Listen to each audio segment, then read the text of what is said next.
என் அன்பு குழந்தையே, சக மனிதர்களை காயப்படுத்திவிட்டு என்னிடம் வைக்கும் எந்த வேண்டுதல்களையும் எந்த பிரார்த்தனைகளையும் நான் யாருக்கும் நிறைவேற்றி கொடுப்பதில்லை. ஆனால் இங்கு இருக்கும் மனிதர்களில் பல பேர் அப்படித்தான். எதையும் யோசிக்காமல் மற்றவர்களுக்கு எப்போதும் கெட்டதை நினைத்துக் கொண்டும் அக்கம்பக்கத்தில் உள்ளவர்கள் மீது பொறாமைப்பட்டு தீய செயல்களை செய்து கொண்டும் இருக்கிறார்கள். ஆனால் என்னிடம் வந்து என் பிரார்த்தனைகளை நிறைவேற்றிக் கொடுங்கள் அப்பா, என்னுடைய வேண்டுதல்களை நிறைவேற்றிக் கொடுங்கள் தந்தையே என்று வந்து நின்றால் என்னுடைய இன்னொரு பிள்ளையின் மனம் வேதனைப்படும் போது என்னால் எப்படி சரி செய்து கொடுக்க முடியும்? நான் சொல்வது புரிகிறதா என் செல்லமே? நீயும் அப்படி ஒரு தவறான தீய வழியில் போகக்கூடாது என்றுதான் இதை உன்னிடம் வந்து சொல்லிக் கொண்டிருக்கின்றேன். உன்னுடைய அப்பா இப்பொழுது உனக்கான நல்லதை நடத்தி கொடுக்கலாம் என்று யோசித்து பார்த்தால் நீ செய்த நன்மைகளை விட நீ அறிந்தும் தெரிந்தும் அறியாமலும் தெரியாமலும் செய்த பல தவறுகள் முண்டியடித்து முன்னே வந்து நிற்கின்றதே. உன்னுடைய வாழ்க்கையை இப்போது காப்பாற்ற வேண்டியது என்னுடைய பொறுப்பு அல்லவா?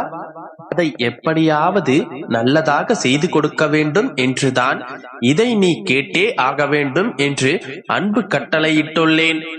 என் குழந்தையே, உன்னுடைய வாழ்க்கையில் எப்போதும் உன்னுடைய குலதெய்வத்தை வணங்க தவறாதே என் செல்லமே.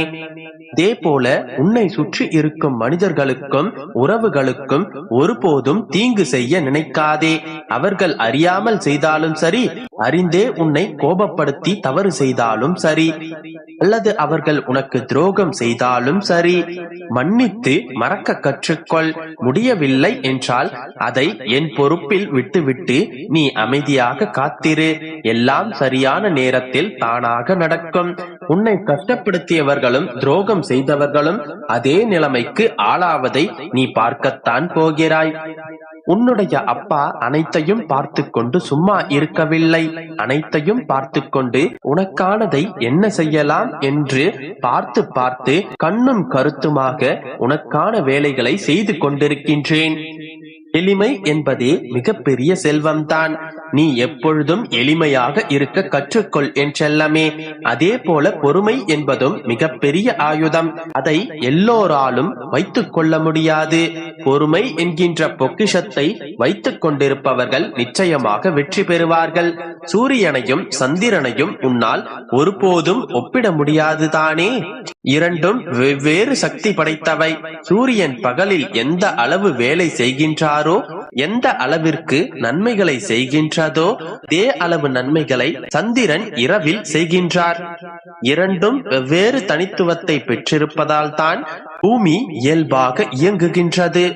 உன்னுடைய வாழ்க்கையிலும் அப்படித்தான். எல்லாமும் அதற்கான நேரம் வரும்போது தக்க சமயத்தில் பிரகாசிக்கும். நீ பொறுமையோடு காத்திரு. சூரியன் பகலில் இருப்பதை போல சந்திரனும் பகலிலும் இருக்கத்தான் செய்கின்றது. ஆனால் அதை முந்திக் கொண்டு சூரியனை மட்டும் தானே உன்னால் பார்க்க முடிகின்றது. அதே போல்தான் இரவிலும் நடக்கின்றது. இதை நீ உணர்ந்து கொண்டாலே உன்னுடைய வாழ்க்கையில் கஷ்டங்களும் நஷ்டங்களும் எல்லாமே கலந்துதான் இருக்கின்றது என்பதை புரிந்து கொள்வாய். சில சமயங்களில் கஷ்டங்கள் அதிகமாக இருக்கும் போது இன்பத்தை உன்னால் உணர முடிவதில்லை என்பதை நீயே உணர்ந்து கொள்வாய். உனக்கான சரியான நேரம் வரும்போது உன்னாலும் பிரகாசிக்க முடியும் என் செல்லமே. ஒருபோதும் உன்னுடைய வாழ்க்கையை மற்றவர்கள் வாழ்க்கையோடு ஒப்பிட்டு பார்க்காதே.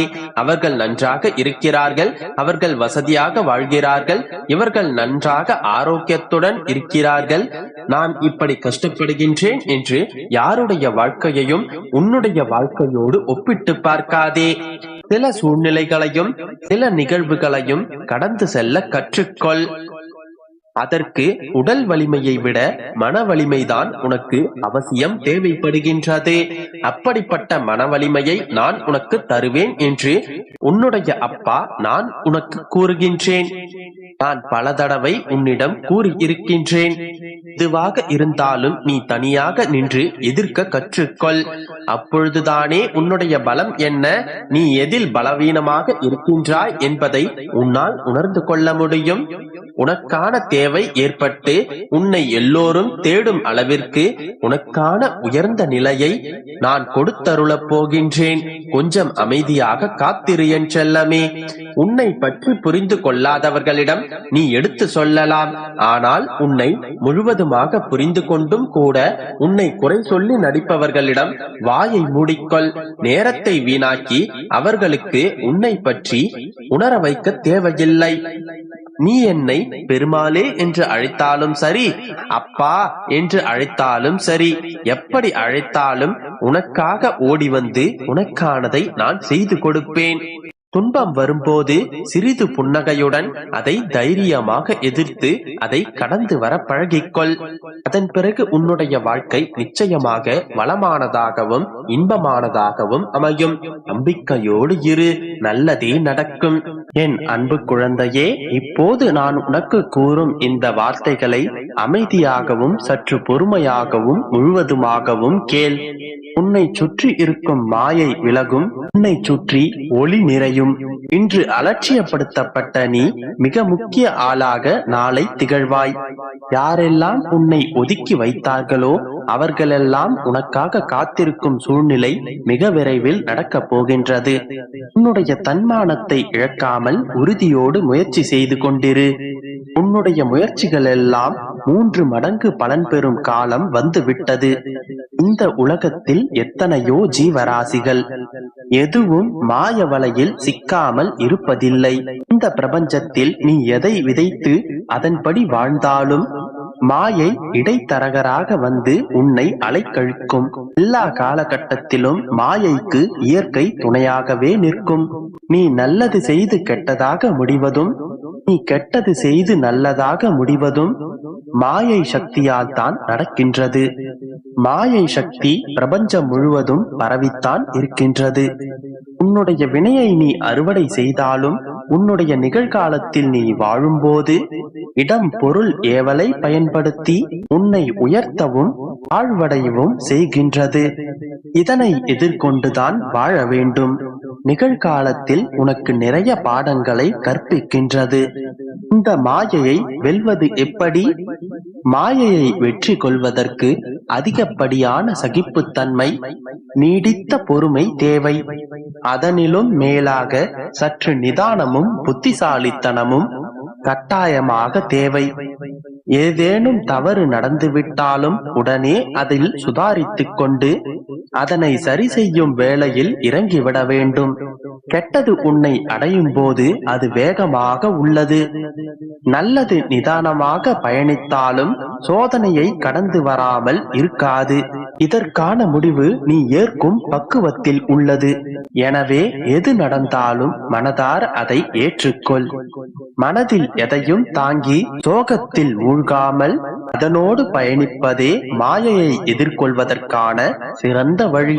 வருவதை ஏற்று மனதினுள் வெறுமையை உருவாக்கி மனதில் அமைதியை பெறுவதே மாயையை எதிர்கொள்வதற்கான உச்சமம். நற்செயல் நற்சிந்தனை உன்னை உயர்த்தும். மாயை உன்னை சூழ்ந்து விட்டாலும் வெற்றியை அது அளிக்காமல் விடாது. உன்னுடைய வினை உன்னை துன்புறுத்தி வேதனையில் அலைய விட்டாலும் அதனை மனதார ஏற்றுக்கொள்ளும் போது அது வினையை அறுக்கும். இறந்த காலத்தையும் எதிர்காலத்தையும் மறந்து நிகழ்காலத்தில் உண்மையாக வாழ். நீ செய்யும் செயலை உணர்ந்து அதில் தவறான செயல்கள் இருந்தால் அது மீண்டும் வராமல் உன்னுடைய வாழ்க்கையில் பார்த்துக்கொள். தவறு செய்வது இயல்புதான் என் செல்லமே. ஆனால் அது மீண்டும் நடக்காமல் பார்த்துக் கொள்வதுதான் புத்திசாலித்தனம். பிறர் உன்னால் படும் வேதனைகள் உன்னுடைய வினையாக தொடர்ந்து பின் உன்னை மாயையில் சிக்க வைக்கும். பொறுமை, நிதானம்